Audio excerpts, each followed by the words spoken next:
What you don't understand, you are not old like Kibaki. You are not old like Moi. You are not old like Kenyatta. You have fresh ideas, knowing that giving one a motorbike will not change the status of this nation. Giving one a salon kit does not change, does not bring anything. That is too much money you spend that could have been used to go out there, fetch for a piece of land and attract many companies to come to this country. Then use that as a bait to create cheap labor. Then after the cheap labor, all the companies will come, and once they have constructed their companies here, production will start and employment will have been created.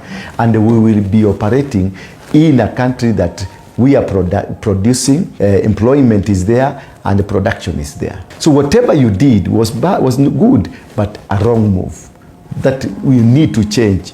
Don't do like others have done. You are now you're beyond this. Don't do like others have done. Others have tried that. Politician, wache hiyo kazi akina Ichung'wa huko Kiambu. Ichung'wa did that, and nobody, the tanks that were provided there, none of them reached the destination. None of them reached the destination.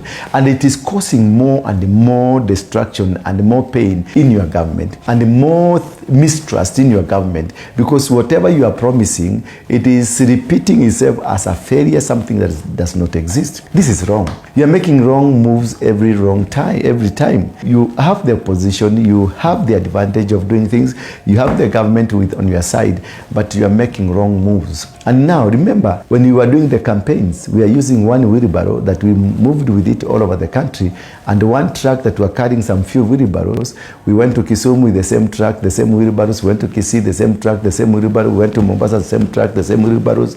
We lied to them, and we got the votes. Now this is the time to correct the lie.